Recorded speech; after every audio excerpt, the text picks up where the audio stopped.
Hello, everybody. I am so excited to have David Khalili with us today. Um, he is speaking at our October 19th Inner Circle meeting at 2:30 p.m. Central Time. We're so excited to have you join us for that.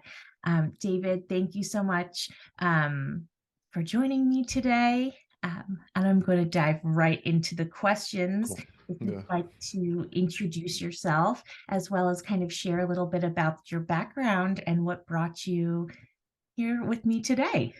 Yeah. Thank you so much, Alex, for having me. I'm also just really excited to join, SHA and join this inner circle meeting. It sounds like it's going to be a lot of fun. Yeah, my name is David Khalili. I'm a licensed marriage and family therapist in San Francisco, California. I'm also a board certified sexologist. Um, I've been in the sexual wellness industry for about 20-ish years. Ranging from this kind of goes in the order of what I did, but sex education to peer counseling. I also worked in sex shops in both Texas and California, very different laws and regulations there. Um, I've also done a lot of research, writing, and then for the last 10 or so years, I've been working as a therapist and sex therapist, and also training early career clinicians.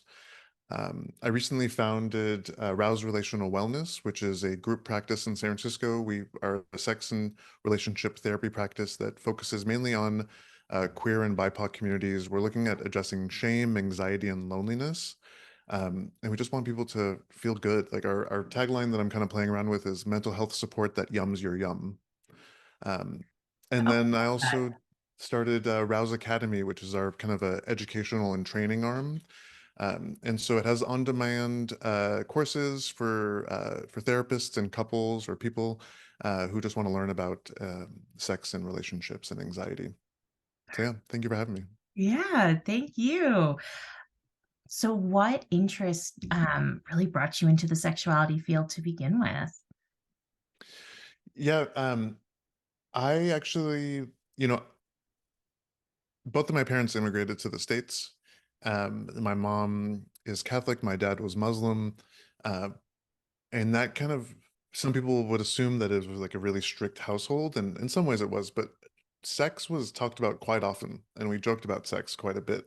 And so it was just this kind of normal thing that we talked about. And then to go to school or to go to, outside of the home where it was this then taboo thing and scary and moral panic and don't do this or always do that, um, has always just been kind of weird for me or confusing or just didn't click.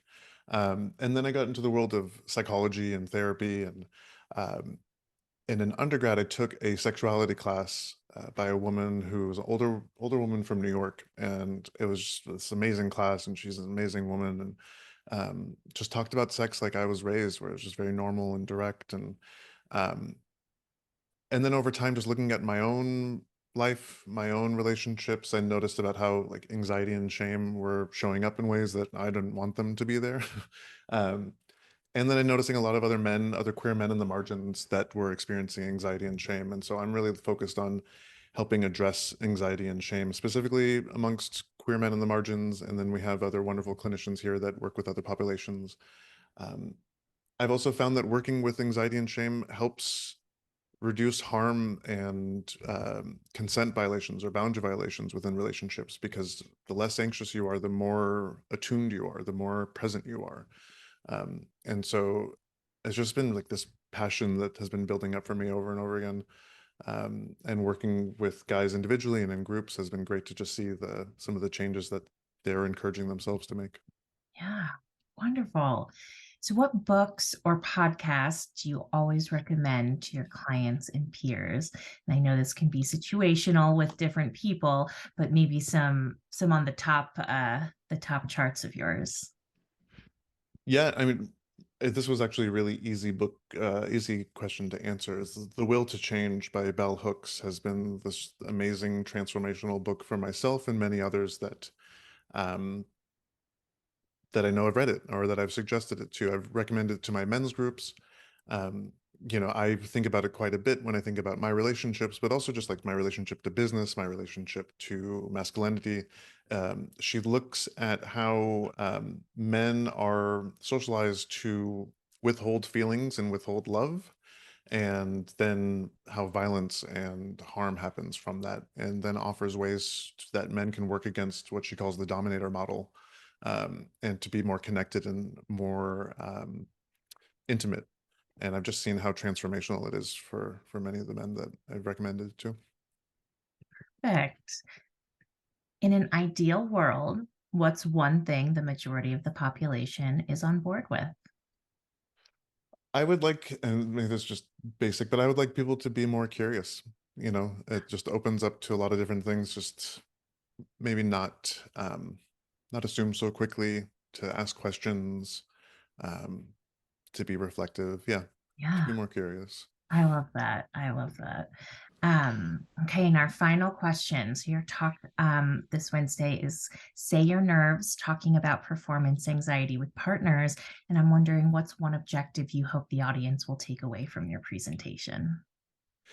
To really hold and know that anxiety isn't a failure of morality or will. It's a thing that happens to everyone, and it isn't something that you should be ashamed about. This is just something that we work with. Oh, that's beautiful. Well, David, thank you so, so much. Thank you for meeting with me today and sharing a little bit about you and your background. I'm really looking forward to our October 19th talk at 2:30 p.m. Central Time for our inner circle. Yes, David, thank you. Thank you.